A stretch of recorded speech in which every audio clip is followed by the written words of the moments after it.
Well, hockey fans, hopefully you're feeling a little bit more confident because we're getting closer to hockey resuming.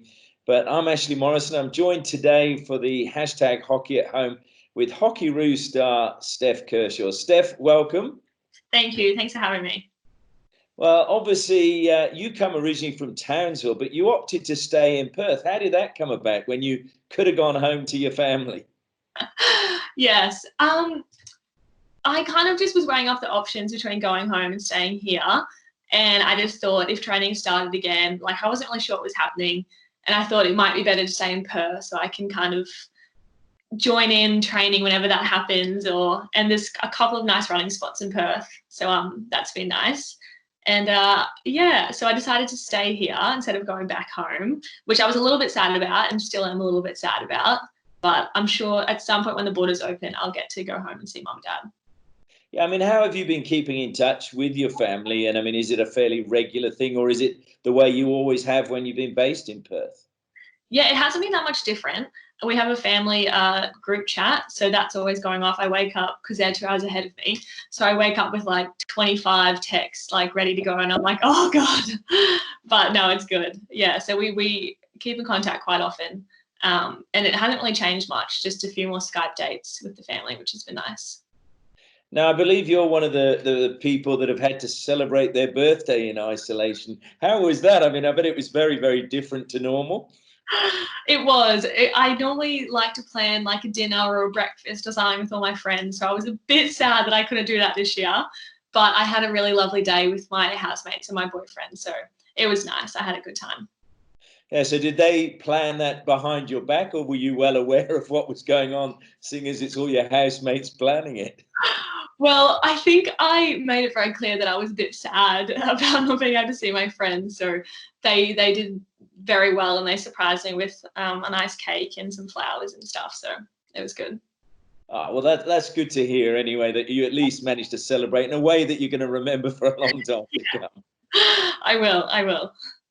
Now, if we turn our attention to obviously the hockey side of your life, I mean, you came across to Perth around, I think you said you were about 20 years old, and then obviously not long after had your debut against Korea. Had it always been your ambition to play for the Hockeyroos and to even play international hockey, or was there another sport in the background that you also were good at?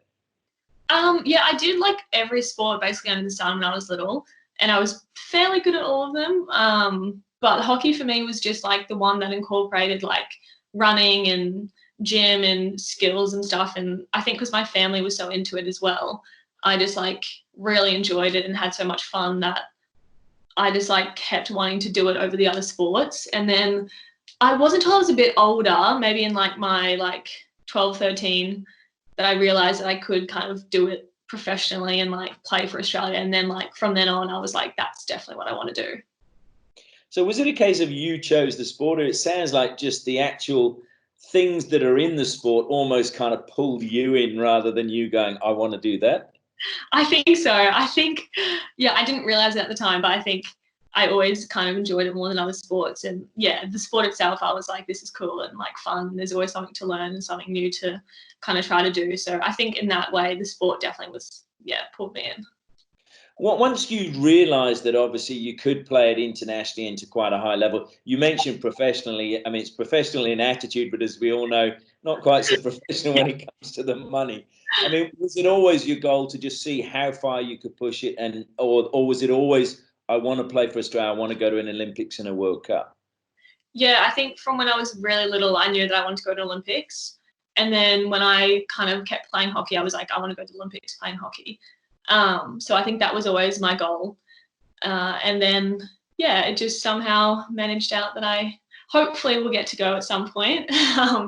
But no, playing for Australia anyway is a lot of fun and something that I, yeah, wanted to do since I was 12, 13. So, yeah. Yeah, I mean, you mentioned that then that was your dream to go to the Olympics. And for those people that don't know, you unfortunately had an anterior cruciate ligament injury that ruled you out of the chance of going to Rio. I mean, how soul destroying was that, and how difficult was it to pick yourself up if that's been your goal for so long and suddenly it's just shattered in a moment?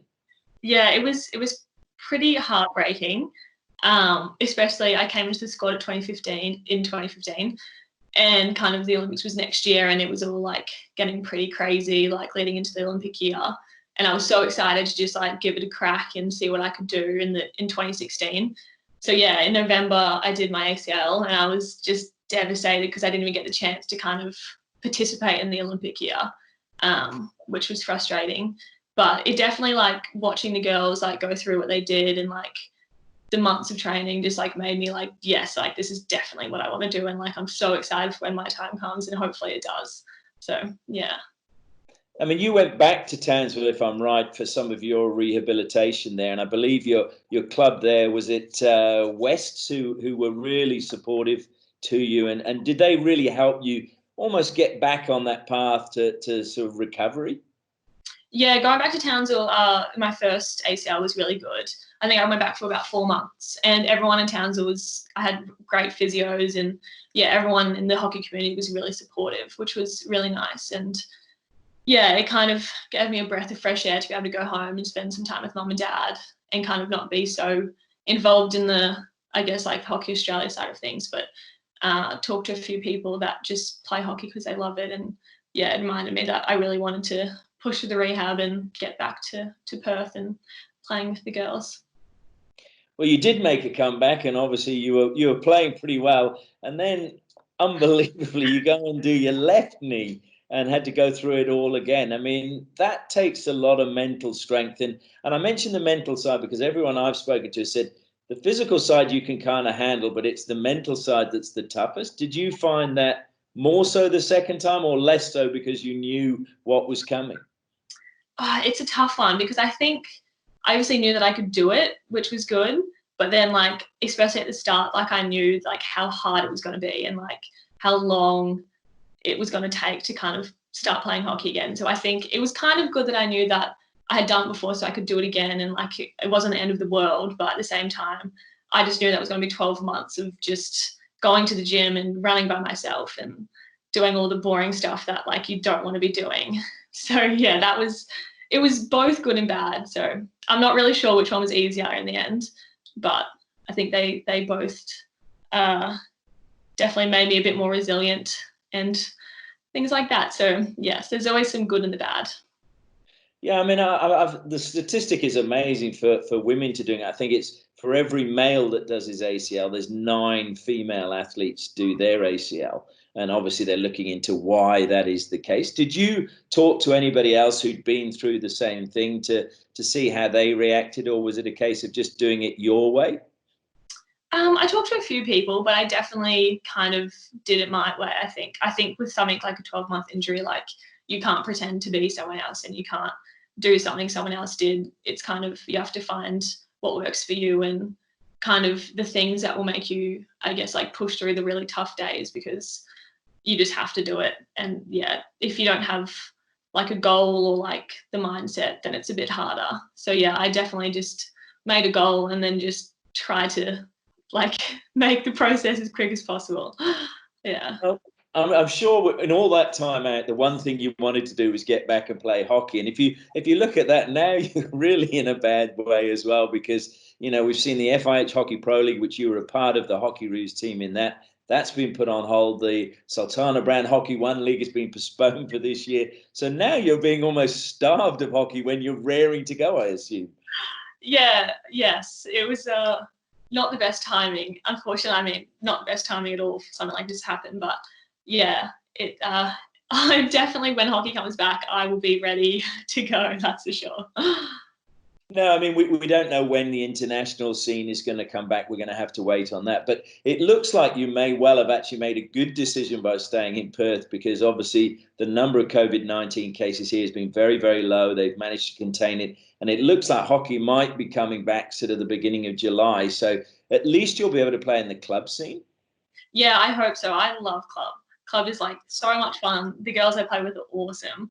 And yeah, I have the best time. So I'm like, my fingers are crossed, and like I'm so excited for club to go back. And yeah, hopefully it does, and hopefully it's super soon, because yeah, it'll be a heap of fun. And I think a lot of people are keen for it to start again. So hopefully, if everything keeps going the way it does, Perth will be a good place to be. Now, I've spoken to a lot of your sort of contemporaries and people that go on before you, and a lot of them have said, it's pretty intense when you're at training every morning with the Hockeyroo or the Kookaburras, and they were saying they'd like to see the ability to be able to play a bit more for their clubs, because it's almost like you can relax and you can put into practice the things that you've been working on all week. Do you have the same sort of mentality with regards to that?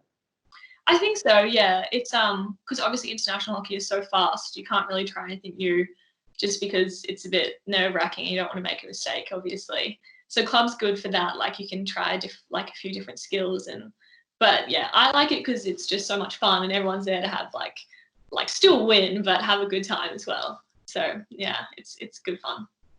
Yeah, and I mean, you're still with Wasps, I take it here? Yeah, I am. Yeah. I mean, they went back to back, and then last year was obviously a rebuilding process because all the players that seemed to get married decided that they were going to have children as well. So how are you looking for this year? This year we're looking good, I think. I mean, I'm hoping we get a final this year and something happens and maybe Waspies will be back on top. I don't know. But yeah, those 2 years were super fun. And I managed last year because I couldn't play. And that was a totally different experience. And I will never manage again. It's crazy what the managers do. I have a whole new respect for them. And yeah, I'm looking forward to playing and not being on the other side of things. Well, so you obviously enjoy playing and not being a manager, as you've said there. So how have you managed your time now? I mean, you're studying, I believe, nutrition, or have you finished that degree now? I've actually swapped over to teaching. So I'm doing primary teaching. Yeah. And what sort of age group or subject are you looking to teach down the track? Primary school. So a bit of everything. Yeah. All right. And what made you make that change? I think I just wanted to do something a little bit different. So I get away from kind of the sport and health and stuff. And yeah, kids are pretty cute. And yeah, I did a bit of coaching as well and I enjoyed that. So I thought teaching was not a bad profession. No, it's a tricky one. You'll get some interesting comments, I'm sure, from the children. I did it for a year, and it's a year of my life I will never forget. Yeah, I'm sure I will. Now, going back to sort of the business side of things, when you do get back again, the Olympics, as we all know, have been pushed back by a year. Do you think that's worked to your advantage, seeing as, you were coming back from this ACL injury? It's going to give you just that little bit longer now to prove to Paul Godoyne that your name has to be on that team sheet? It's a tough one because I guess it's good in the sense that I have more time, but still there's no hockey kind of happening at the moment, which is a bit of a annoying one. So it's good in a way, and then also kind of evens the playing field because no one's kind of playing hockey at the moment. But I mean, yeah, it might not be the worst thing for me, but I don't want to say too much until yeah. So we'll see. Hopefully it's a good thing. Yeah. Yeah, it's funny because I think it could actually even up the playing field internationally by the time the Olympics come around, because it's going to be very interesting which countries are able to play internationally, and the distance between those games. Some countries may be ahead of others. For example, we might be able to get games against New Zealand because if they open up their borders and Australia does, there'll be the opportunity there. Whereas Europe may be a little bit longer behind us, so you'll get more preparation. It's going to be, I think, a very interesting time. It will be very interesting. I mean, I think there's already a few countries that have started training back together already. So hopefully we can start pretty soon, but you just never know in a time like this. But yeah, it will even the playing field potentially, and will be next year. I think will just be a big race to see who can get the most games in and be the most well prepared, and hopefully it's us. We saw a little video clip from Colin Batch, the coach of the Kookaburras. I mean, is Paul Godoyne in touch with you regularly, or his support staff, to make sure you are doing all that they want you to do in isolation? Yeah, we still have to fill in our AMS, so what we do every day. And we have every second week, I think, we're meeting just as a more of a catch up and kind of see how everyone's going. So yeah, we've kind of been doing that. And yeah, there's no slacking off at the moment, unfortunately. I mean, the one thing I'm wondering about is us normal mortals are finding ourselves making a trip to the fridge a little bit more regularly than we used to. Is it a temptation for you as well? Yeah, I think so. It's actually been quite fun, like having a bit more time to cook and kind of find healthy meals, which has been good. But yeah, there's been a lot of self-control happening at the moment, unfortunately. Is there one nutritionist meal that you could maybe give people a hint to prepare really quickly? Oh, I love a good curry because you just chuck everything in and then let it do its thing, and then it's delicious. So we've been having heaps of curry at the moment, and it's winter as well, so that's good. No, it is indeed. Well, Steph, we wish you all the best. We thank you for taking the time to catch up with us today, and hopefully you'll be running around for Wasps very soon in the Perth competition, and the international's not too far away. Hopefully. Thank you. Thanks for having me. Thank you, everyone, for your company today. We hope you've enjoyed that. As I say, I'm Ashley Morrison, and make sure you keep checking out daily the hashtag Hockey at Home content being rolled out by Hockey Australia. And just finally from me, stay safe and stay strong.